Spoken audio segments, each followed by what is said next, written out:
nggak heran lah ya. Kalau cuma satu Hotman aja, saya tiup juga terbang itu.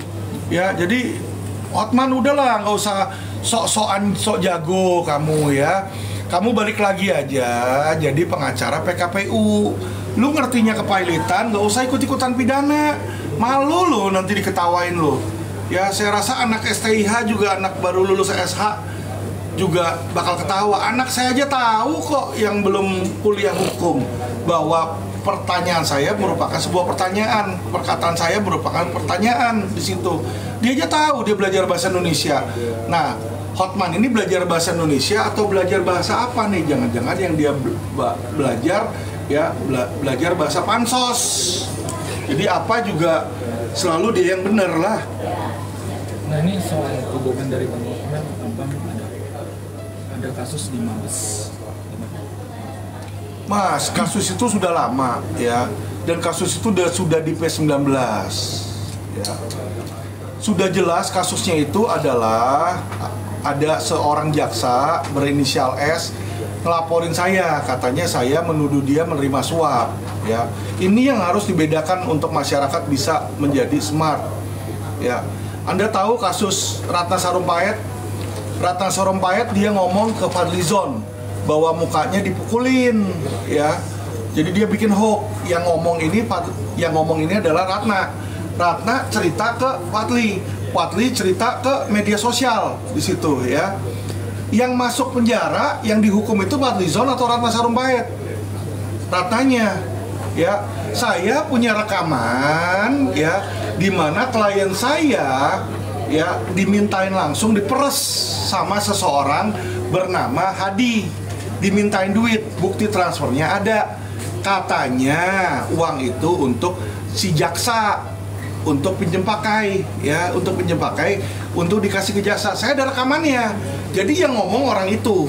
Saya hanya menirukan, menjelaskan, menerangkan, mengulangi apa yang dia ngomong.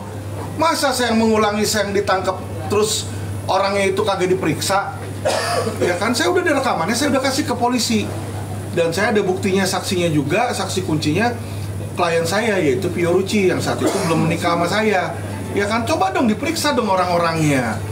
Ya kalau memang saya mendengar dari orang lain, yang ngomong itulah yang harus yang dituntut karena dia yang nyebarin hoax, bukan saya yang nyebarin di situ. Ya, jadi yang nyebarin itulah yang membikin pertama kali. Karena kenapa? Karena klien saya itulah yang menjadi korban, dialah yang keluar duit.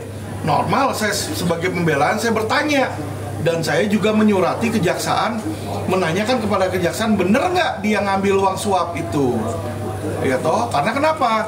Karena saya menanyakan, karena tidak pernah ada jawaban dari kejaksaan. Jadi harus dibedakan antara bentuk pembelaan dengan tuduhan pencemaran ya. Ini kelihatan banget bahwa netizen tidak mengerti ya. Kejaksaan pun udah ngerti, kejaksaan sudah mengirimkan P19 mas. Judul P19-nya tidak memenuhi unsur. Ngerti ya? Jadi kalau yang namanya tidak memenuhi unsur, terus Hotman mau teriak-teriak langsung jadi memenuhi unsur gitu. Emang Hotman apa? Dewa apa? Ya, dewa apa yang perutnya bodong begitu? Kagak ada di situ. Bukan dewa itu dia ya. Wedus mungkin, kalau dewa enggak lah. Saya nggak yakin itu ya. Dia mengatakan kalau abang pernah dipenjara karena kasus KTP palsu, dan bahkan mengenai 9 naga itu katanya semua pengacaranya dari Bang Hotman. Gimana? Itu sudah pasti nggak benar. Kenapa? Kalau dia bilang mengenai KTP palsu ya, yang bikin KTP palsu itu berdasarkan fakta persidangan sudah jelas. Yang bikin adalah si Melisa di situ ya. Dia yang bikin. Saya dibilang ikut serta mendapatkan uang dari hasil klaim. Yang namanya saya lawyer, saya belain orang, kita nggak pernah ngecek KTP-nya palsu apa enggak. Ya, saya ada 200 klien tiap bulan datang kasih kuasa. Emangnya satu persatu saya harus ke Disduk Capil masing-masing tanya ini KTP-nya asli atau palsu? Ya tidak. Di situ. Ya, terus kalau saya mendapatkan uang dari hasil klaim, dari hasil kinerja saya mensomasi perusahaan asuransi di situ, ya kan? Ya itu memang berdasarkan undang-undang diperbolehkan. Jadi ini Hotman orang yang nggak ngerti hukum, ya. dia ini tergerak oleh, ya dugaan saya adalah tergerak oleh keirian, kedengkian dia kepada kesuksesan. Bagaimana junior dia dalam 4 tahun ya bisa melewati dia dalam hal kepawaian, dalam hal ketenaran saya. Orang-orang lebih kenal Alvin Lim dibanding Hotman sekarang. Karena kalau abang lihat di Google ya, setiap hari itu ada berita Alvin Lim. Ya, nggak ada berita Hotman di situ. Jadi dia mungkin iri di situ lah. Ya, jadi saya maklum lah kalau memang dia mau pansos, nanti dia bisa lah bicara ke saya. Terus mengenai dia lawyer dari semua 9 naga, nggak mungkin. Kenapa saya bilang nggak mungkin? Ini ada salah satu contoh ya, buronan Interpol yang baru ditangkap. Ya, dia juga salah satu 9 naga. Ngasih kuasanya ke saya tuh, bukan ke Hotman. Ya, jadi Hotman bilang dia kuasa dari semua 9 naga, kagak. Saya tahu kepala 9 naga, contohnya Pak Agwan, ya kan, itu kepalanya, lawyernya bukan dia, tapi lawyernya Muanas Alaidit di situ ya. Jadi nggak usah ngaku-ngaku lah seolah-olah dia lawyer dari 9 naga. Kalau lawyer 9 cacing ya saya percaya.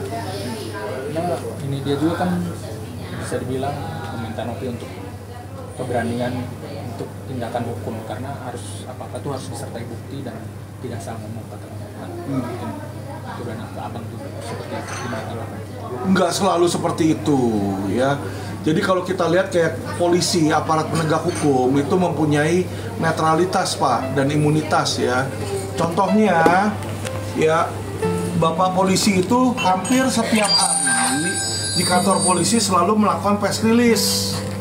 Orang yang press release itu belum terbukti bersalah, masih presumption of innocent. Jadi walaupun dia sudah ditangkap sama polisi, di press release itu belum terbukti bersalah karena belum disidangkan, ya kan? Tapi polisi udah bilang si A ini mencuri kendaraan bermotor. Boleh nggak dia ngomong? Boleh. Karena kenapa? Tugas dia sedang memproses hal yang sama. Tugas saya sedang memproses ya perlawanan hukum antara Agus dengan Nopi. Jadi otomatis kalau saya mencurigai atau menuduh Nopi hal-hal yang menurut saya negatif, itu adalah normal. Itu merupakan bagian dari pembelaan dan bagian dari pendampingan saya terhadap klien saya. Dan di dalam pendampingan apapun itu tidak boleh dikriminalisasi. Situ. Itu udah sangat jelas kok. Ya makanya Pak Kapolri pun, Pak Listio Sigit, Pak Kabareskrim tahu. Makanya sampai sekarang nggak diproses itu bukannya karena saya sakit, bukan karena saya sakit, tapi karena sudah ada P19 dari kejaksaan ya yang menyatakan bahwa tidak memenuhi unsur dan dibilang saya menghina kejaksaan itu melanggar SARA. Ya sudah ada revisi dari Undang-Undang ITE.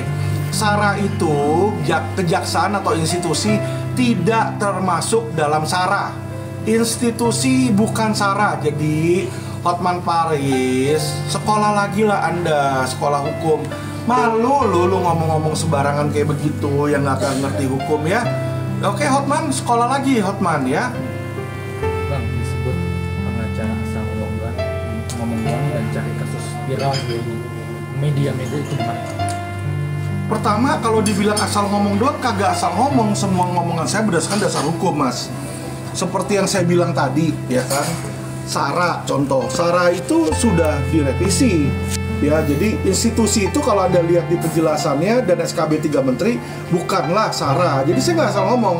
Saya ngomong berdasarkan hukum. Kedua, kalau dibilang saya mencari kasus-kasus yang pansos, salah. Untuk meluruskan, saya diminta oleh Bang Farhat untuk ikut, bukan saya yang meminta Agus. Ya, beda loh. Kalau saya yang datang bilang, masukin saya dong jadi kuasa hukum, ini kagak. Ini Bang Farhat yang merupakan senior saya, dia bilang, Pak Alvin, bagaimana kalau Bapak ikut bantu saya di dalam kasus ini? Ya, jadi saya diajak, Mas, bukan sayanya yang mau. Ya, jadi itu loh harap digaris bawahi ya. Saya nggak pernah minta kasus kita di LQ banyak kok. Beda sama Hotman yang selalu mau pansos. Setiap kali ada apa yang viral, dia pasti ikut campur, ikut bicara ya kan. Kemarin yang tangan buntung juga dia ikut bicara. Apa juga dia ikut bicara, ya kan, di situ. Dia udah baik udah bukan jadi lawyer, tapi jadi tukang gosip aja, tukang nyinyir. Karena setiap kali ada apa-apa dia gosipin, terutama tentang saya. Dia nyinyir tuh di IG-nya dia, kontennya saya semua. Padahal dia siapa? Apakah dia kuasa hukum saya? Bukan. Apakah kuasa hukum dari kejaksaan untuk serang saya? Juga bukan. Ya kan, terus apa gunanya lu nyinyirin orang kan? Berarti kan bukan lawyer dia. Nah, dia bilang kalau antara anak sama Hotman itu beda. Kalau dia pegang kasus yang berkualitas, Bapak Bang gimana? Kualitasnya di mana? Nah, mungkin yang besar gitu. Kalau dia kasus-kasusnya dia selalu Kasus paling besar tentu dipegang LQ Law lah, Bas. Yaitu adalah kasus Indosuria 100,6 triliun. Coba kasusnya paling gede berapa triliun? Ya kan, ini 106 triliun. Abang tahu Indosuria, dan itu jaksa yang ngomong 106 triliun. Anda lihat Indosuria. Laporan polisi siapa yang nangkap Indosuria? Hotman? Bukan. Laporan polisi Alvin Lim dari LQ Indonesia Law Firm. Pelapornya adalah Alvin Lim. Ya, jadi kalau dia bilang kasus dia lebih bermutu, nggak mungkin. Kasus saya paling gede Indosuria 106 triliun. Itu baru satu perusahaan. Ya, Fahrenheit berapa triliun? Ya, Net 89 berapa belas triliun? Kresna 17 triliun.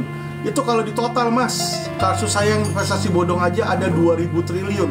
Ya, dan saya yakin seumur hidupnya Hotman juga dia nggak pernah nanganin kasus 2000 triliun. Ya, berani taruhan. Nah, dia tidak akan menutup kemungkinan untuk menjadi kuasa hukum. Oh, silakan. Saya sudah bilang, jangankan satu Hotman, 1000 Hotman lu kumpulin dari Sabang sampai Merauke. Ya, Hotman Paris, Hotman London, Hotman Prancis, ya, Hotman Lenteng Agung, lu kumpulin semua tuh Hotman di situ ya. 1000 Hotman sekaligus, gak akan menang. Karena kenapa? Lu kagak ngerti hukum pidana. Aduh, ya, lu boleh jadi dokter, tapi kalau orang sakit jantung terus lu dokternya dokter kelamin, apa urusannya? Apa keberani orang dokter jantung dibedah jantungnya sama dokter kelamin? Ya.